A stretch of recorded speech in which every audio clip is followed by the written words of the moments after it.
Hello guys, मैं हूं देवेंद्र वर्मा और स्वागत है आपका यूट्यूब चैनल नर्सेस प्राइड में। लास्ट क्लास में अपन एक न्यूबॉर्न की जो ग्रोथ और डेवलपमेंट के बारे में पढ़ा था। आज अपन देखेंगे physical assessment of the newborn, जिसमें अपन ने रेस्पिरेशन है जो वो इंट्रोडक्शन में देख लिया था। नेक्स्ट टॉपिक है अपगार स्कोरिंग डॉक्टर वर्जीनिया ने दिया था। ये क्वेश्चन आपके काफ़ी बार आ चुका है कि अपगार स्कोरिंग किसने दिया था, वो थे डॉक्टर वर्जीनिया। नेक्स्ट है अपगार स्कोरिंग में अपन क्या क्या देखते हैं। अपगार स्कोरिंग में अपन जो इसकी फुल फॉर्म बनाई हुई है वो इस प्रकार है। ए से appearance of skin colour, P से पल्स या उसको हाइड्रेट भी बोल सकते हैं, और जी से ग्रीमेस रिफ्लेक्स रिस्पॉन्स, एस activity of the muscle tone, R से होता है रेस्पिरेटरी एफर्ट। ठीक है, अब इस टेबल को अपन थोड़ा डिस्कस करते हैं कि इसके अंदर अपगार स्कोरिंग में करते क्या हैं। ओके स्टूडेंट्स, आइए देखते हैं। सबसे पहले जो अपगार स्कोरिंग होती है उसमें अपन देखते हैं हार्ट रेट। ठीक है, जो हार्ट रेट होती है, अगर बच्चे का न्यूबॉर्न है उसकी हार्ट रेट अपन देखते हैं, तो अगर हार्ट रेट एब्सेंट है तो उसको देते हैं 0। अगर बच्चे की heart rate 100 beats per minute से कम है तो उसको देते हैं 1, और 100 जो हार्ट रेट है वो अगर 100 बीट पर मिनट से ऊपर है या अबू है तो उसको देते हैं 2। नेक्स्ट है जो उसके रेस्पिरेटरी एफर्ट्स हैं। ठीक है, रेस्पिरेटरी एफर्ट्स हैं उनके अकॉर्डिंग देखते हैं कि जो रेस्पिरेटरी एफर्ट है उनमें अगर बच्चे का जो स्ट्रॉन्ग और वाइग्रस और क्राई अच्छे से कर रहा है तो उसको देते हैं 2। अगर वीक है और स्लो या डिफ़िकल्ट है तो उसको देते हैं 1, और अगर बच्चे में कोई रेस्पिरेटरी एफर्ट्स नहीं है तो उसको देते हैं 0। ठीक है, उसके बाद नेक्स्ट है मसल टोन। अगर बच्चे ने अच्छे से अपना पोजीशन है, फ्लेक्शन ऑफ पोजीशन है वो मेंटेन कर रखा है तो उसको देते हैं अपन 2, और उसका जो फ्लेक्शन और एक्सट्रीमिटीज़ है वो मिनिमल है या कम है तो उसको देते हैं 1। अगर बच्चा पूरा फ्लैसिड है, मतलब ढीला ढाला, या फिर उसका कोई मसल्स है, जो उसकी मसल्स है उसमें कोई मूवमेंट नहीं है, कोई फ्लेक्शन नहीं है, तो उसको देते हैं 0। नेक्स्ट है रिफ्लेक्स इरिटेबिलिटी। ठीक है, अगर बच्चे को अगर स्टिमुलेट करते हैं और अच्छे से क्राई करता है तो स्नीज करता है तो उसको देते हैं 2। अगर उसका स्टिमुलेशन देने पर हल्का बहुत फर्क पड़ता है तो उसको देते हैं 1, और अगर बच्चे में कोई रिस्पॉन्स नहीं है तो उसको देते हैं 0। नेक्स्ट है कलर के बारे में। अगर बच्चे का बॉडी कलर है वो पिंक है तो उसको देते हैं 2, और जो बॉडी का मेन पार्ट है जैसे चेस्ट वगैरह है, अगर उसका कलर पिंक है और जो एक्सट्रीमिटीज़ है ब्लू है, हल्की ब्लू, एक्रोसाइनोसिस जिसे बोलते हैं, उसे बोलते हैं जो एक्सट्रीमिटीज होती है वो हल्की ब्लू होती है, उसको बोलते हैं एक्रोसाइनोसिस। अगर वो है तो उसको देते हैं 1। अगर बच्चा पूरा ही ब्लू है तो उसको बोलते हैं साइनोसिस, या उसमें नंबर देते हैं 0। ठीक है, ये होता है एक अपगार स्कोरिंग करने का जो मानक स्टैंडर्ड तरीका है वो। ठीक है, अब आते हैं कि आपके एग्ज़ाम में क्वेश्चन किस प्रकार आते हैं। ठीक है, तो अपन टेबल को देखकर एक क्वेश्चन के बारे में थोड़ा समझते हैं कि क्वेश्चन किस प्रकार पूछा जाता है एग्ज़ाम में। तो क्वेश्चन की जब बात करते हैं तब आपके एग्ज़ाम में आएगा कि बच्चा फ्लैसिड है तो एक बच्चा फ्लैसिड है, उसने क्राई वो अच्छे से कर रहा है, मतलब फुल क्राई या लस्टी क्राई, अच्छे से क्राई कर रहा है। ठीक है, तो वो इस प्रकार आपके पाँचों में से एक एक आपको नाम देगा। उसकी हार्ट रेट 100 से कम है। ठीक है, तो उसका फिर आखिर में पूछेगा अपगार स्कोरिंग। तो अपन देखते हैं कि फ्लैसिड का कोई बच्चा फ्लैसिड है तो उसको कितना देते हैं 0। ठीक है, अगर बच्चे की हार्ट रेट 100 से कम है तो उसको देते हैं 1। ठीक है, अगर बच्चा फुल क्राई कर रहा है तो उसको देते हैं 2। तो टोटल अपगार स्कोरिंग अपन देखें तो ये हो गया 3। इस प्रकार जो आपकी टेबल है उसके अकॉर्डिंग अपन बच्चे को हमेशा अपगार स्कोरिंग देंगे। वो क्वेश्चन हमेशा आपके डायरेक्ट कभी नहीं आएगा, वो इसी प्रकार आएगा कि बच्चे का बॉडी का एक्सट्रीमिटी कलर ऐसा है, पिंक कलर है, बच्चा एक्रोसाइनोसिस में है, बच्चा मिनिमल फ्लेक्शन दे रहा है, वीक क्राई है, बच्चे की हार्ट रेट है वो 100 से ऊपर है। ठीक है, ये अब आपको पूछ के वो टोटल आपको जो स्कोर है वो पूछेगा कि अबगार स्कोर कितना हो गया। ठीक है, ये होते हैं आपके क्वेश्चन आने के तरीके। नेक्स्ट चीज़ है इसमें कि एक बच्चा अबगार स्कोरिंग, उसके बारे में और क्या पूछा जाता है कि टोटल अबगार स्कोरिंग कितनी होती है, वो मैक्सिमम 10 होती है और मिनिमल कितनी हो सकती है 0। ठीक है, 0 नहीं, हाँ 0। ठीक है स्टूडेंट, तो जो 8, 9 और 10 है उसको अपन, जो हेल्थी बच्चा है उसको प्रेफर करते हैं। जो 6, 7, 8 है उसको अपन माइल्ड में देते हैं, और इससे कम है फिर उसको जो मॉडरेट है उसमें 4, 5 को देते हैं, और जो 3 से नीचे है उसको फिर अपन सीवियर में प्रेफर करते हैं। ठीक है, ये होता है अबगार स्कोरिंग देने का तरीका।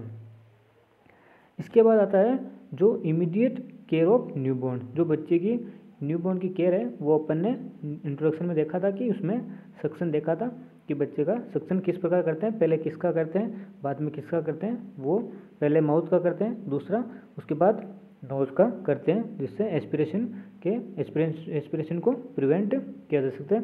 फिर भी एक बार दोबारा देख लीजिए कि सक्शन होता है उसका प्रेशर कितना होता है 60 to 80 mm, किसमें जो टर्म बेबी होते हैं, जो बच्चा टर्म पे 37 वीक से बाद या 37 वीक के ऊपर जो पैदा होता है, जो डिलीवर होता है, उसमें प्रेशर 60 to 80 mm होता है, और टाइम ड्यूरिंग है वो आपकी है 5 to 10 सेकंड। और जो बच्चा अगर प्रीटर्म हो, बच्चा अगर प्री मेच्योर हो या प्रीटर्म हो तो उसको देते हैं 40 से 60 mm। ठीक है, इसके बाद देखते हैं कि असेसमेंट ऑफ द माउथ। जब बच्चे का माउथ का असेसमेंट देखते हैं तो बच्चे को अपन माउथ के असेसमेंट में सबसे पहले देखते हैं जी असिस द क्लेफ्ट लिप और पैलेट, जो बच्चों में अक्सर देखने को मिलती है। बच्चों का जो होठ होते हैं वो बीच में से कटा हुआ होना, बच्चे का जो पैलेट है वो बीच में से कटा हुआ होना, या बीच में से उनकी जो बॉर्डर होते हैं वो मिल नहीं पाते हैं, जिसकी वजह से बच्चे में अबनॉर्मलिटी रह जाती है, उसको बोलते हैं क्लेफ्ट लिप और पैलेट। ठीक है, इसके बारे में अपन आगे पढ़ेंगे। नेक्स्ट है गम शुड बी पिंक, जो बच्चे के गम होते हैं वो पिंक होने चाहिए और मॉइस्ट होने चाहिए। एक होता है असिस द एब्स्टिन पर्ल और ओरल थ्रस। ठीक है, बच्चे के मुंह में वाइट कलर के पैचेज होते हैं। ठीक है, तो अपन कैसे डिफ्रेंशिएट करेंगे कि ये एब्स्टिन पर्ल है या ओरल थ्रस है। तो सबसे पहले अपन लेंगे एक वाइट गोज पीस। ठीक है, गोज पीस लेंगे और उसके बारे में अपन देखेंगे कि take the gauze piece and rub it on the white pages. जो बच्चों का वाइट पेजेस है मुंह में उस पर अपन एक वाइट गोज पीस से रब करेंगे। अगर आपके जो वाइट पेज हैं वो रिमूव हो जाए, ठीक है, रिमूव हो जाए और डज नॉट कॉज पेन, अगर वो पेन भी ना करे, बिना पेन किए वो अगर रिमूव हो जाते हैं तो वो होते हैं एब्स्टिन पर्ल। अगर बच्चे में जो वाइट कलर के पेज हैं और वो रिमूव नहीं होते हैं और पेन भी कोज करते हैं तो वो होते हैं ओरल थ्रस। ठीक है, ये हो गया आपका माउथ का असेसमेंट। क्लेफ्ट लिप देखेंगे, पैलेट देखेंगे, गम्स को देखेंगे, ठीक है, एब्स्टिन पर्ल और ओरल थ्रस को देखेंगे।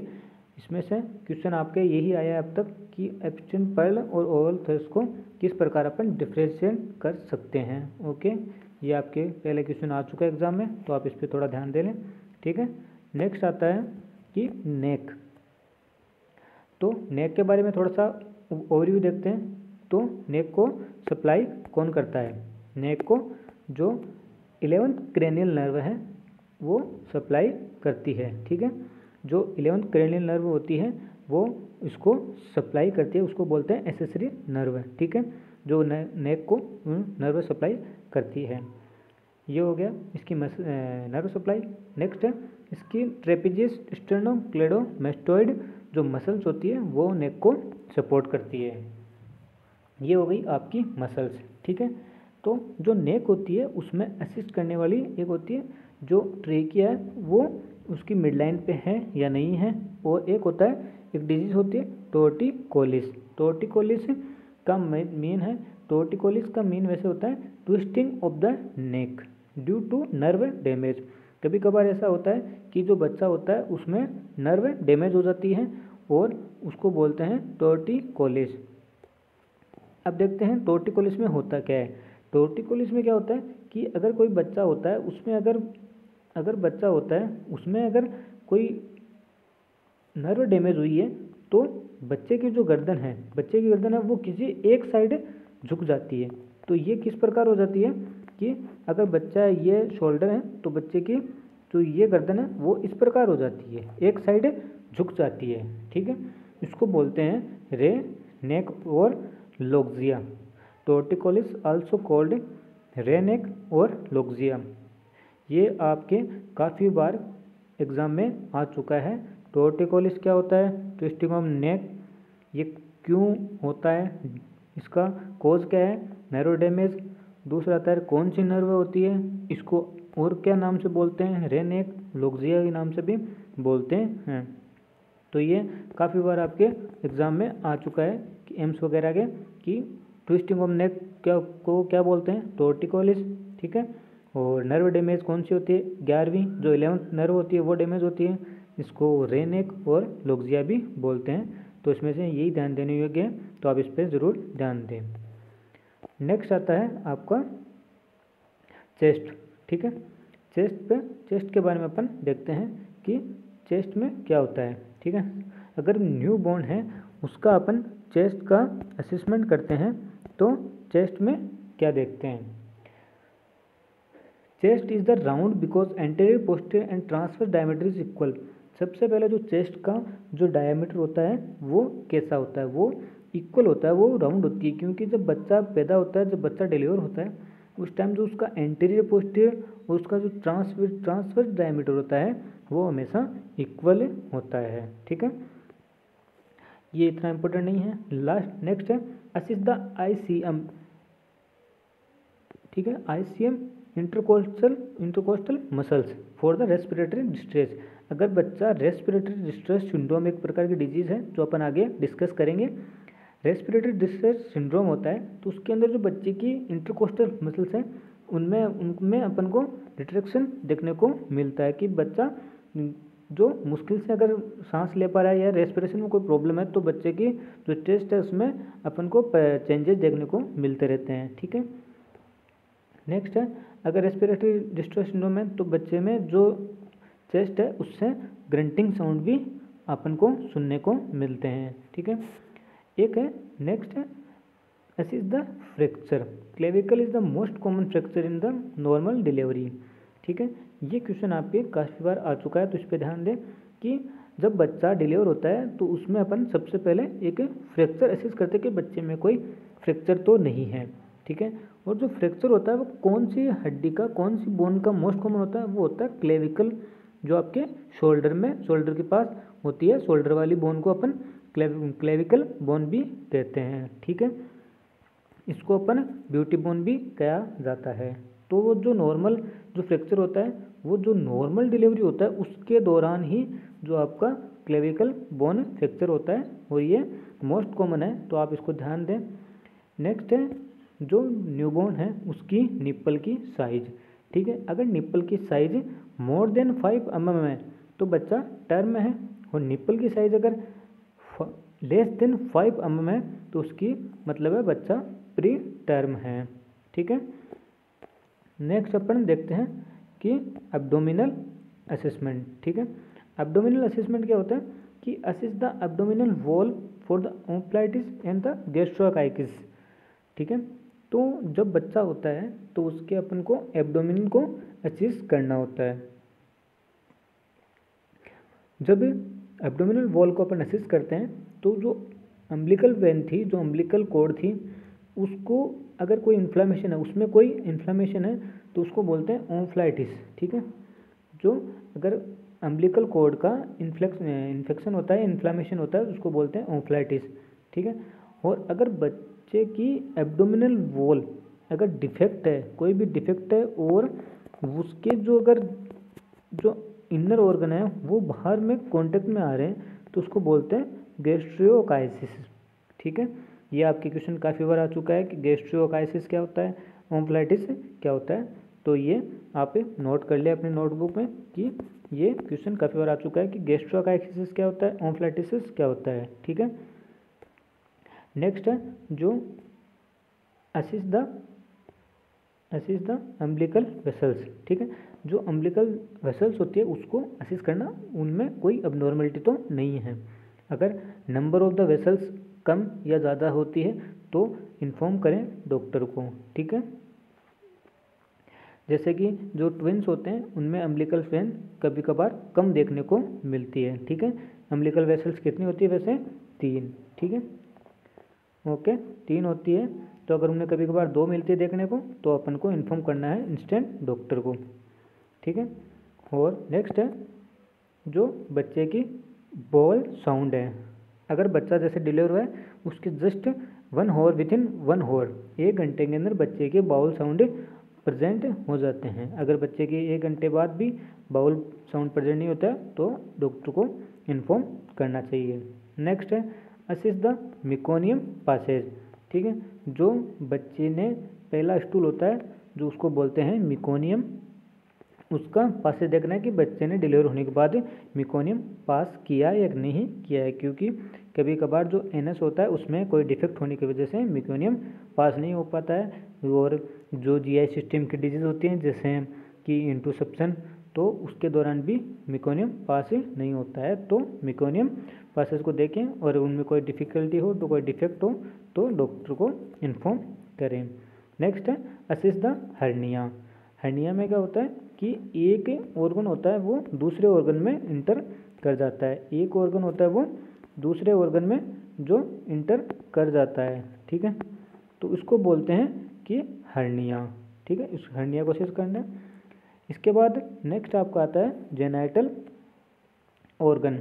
जेनाइटल ऑर्गन को असिस्ट करने का में आता है, पहले अपन सबसे पहले असिस्ट करते हैं मेल के, उसमें आते हैं क्रिप्टो ऑर्किडिज्म।